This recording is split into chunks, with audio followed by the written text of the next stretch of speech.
didn't get much sleep last night. And now I'm exhausted.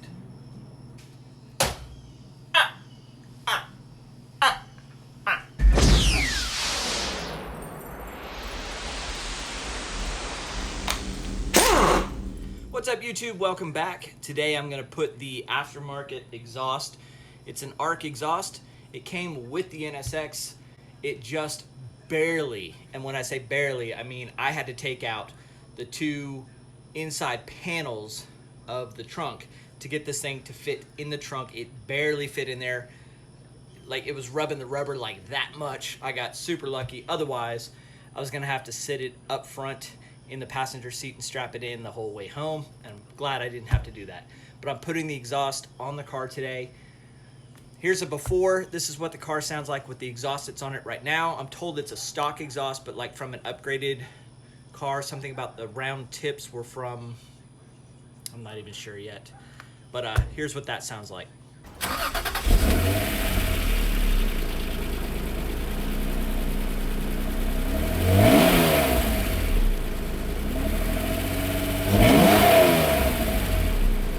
Hopefully this aftermarket exhaust is going to sound even better. I'm told it sounds really good, like, you know, city driving and things like that. It's supposed to be really droney on long road trips, according to the previous owner. We'll see. You know, I've had Mustangs that were really droney. Some of them bothered me, some of them didn't. So it's just going to take some getting used to and see if I like this exhaust. But if not, you know, I always have the stock to go back with. But I think this will be pretty cool on the car. I'm keeping my fingers crossed that it sounds good, and we'll know shortly.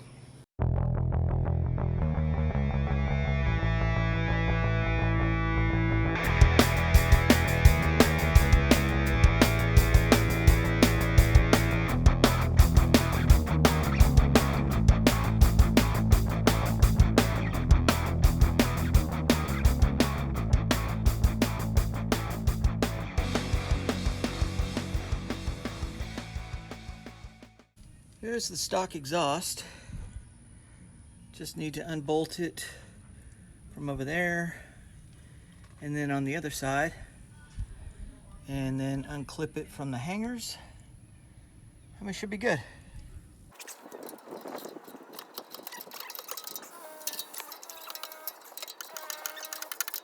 I wasn't sure if it was a bolt coming through and it was spinning on the back side, if I had to hold on to it with a wrench, but I guess not. It's just a stud. Just a stud like me. That's a horrible joke.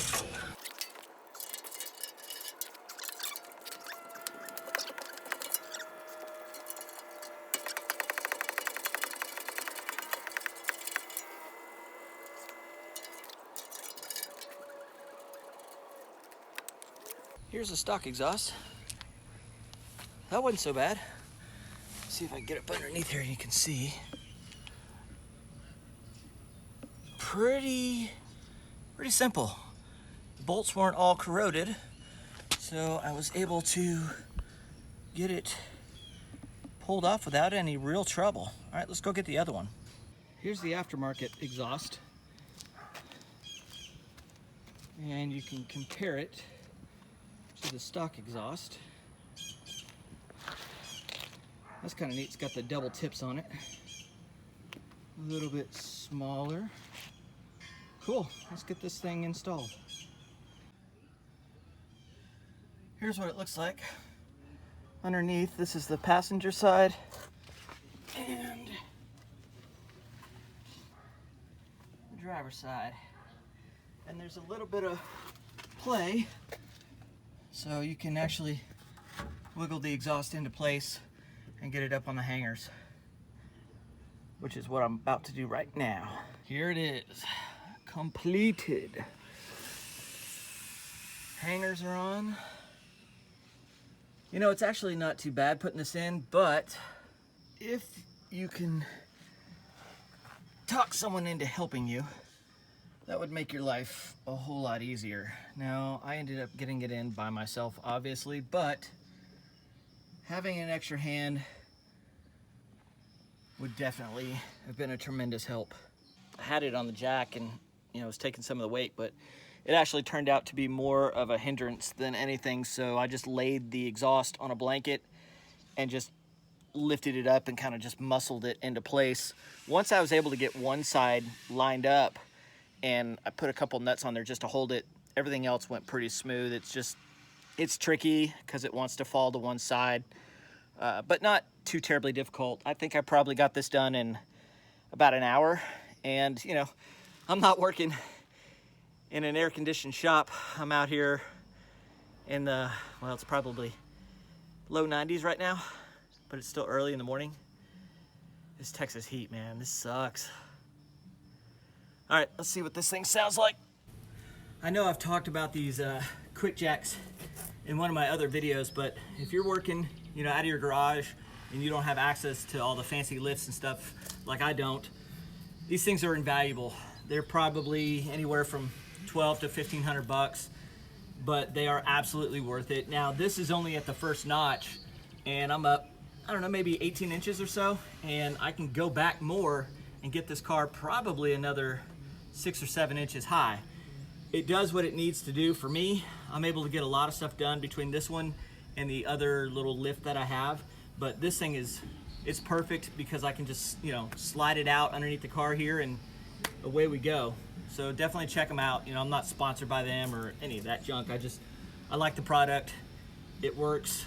Look into it if it's something that can help you out. It's definitely worth the investment. All right, so you raise this up, you flip this little doodad like that.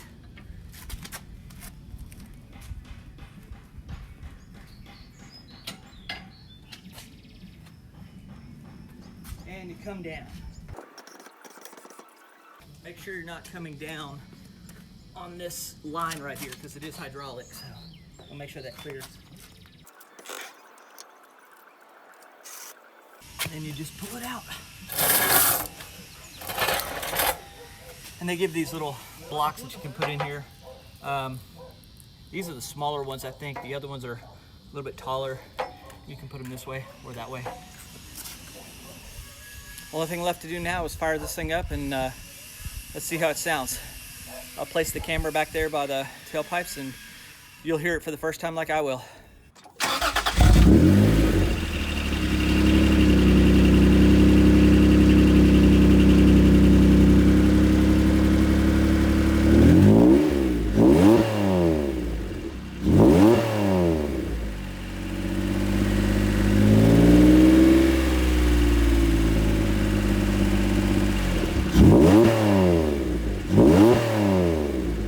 So I'm looking forward to seeing how it actually reacts on the street.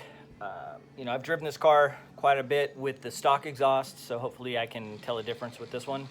Obviously in the sound, just sitting there with the revving, it definitely sounds like a tuner car. That's okay, I think it's kind of cool, we'll see. Let's get it out on the road and see what it sounds like out in the wild. Okay, it's getting hot out there. The sun has finally poked around the tree and I'm out of shade. So that means I'm cleaning up, I'm getting inside. Thanks so much for watching. Stay hungry, stay foolish.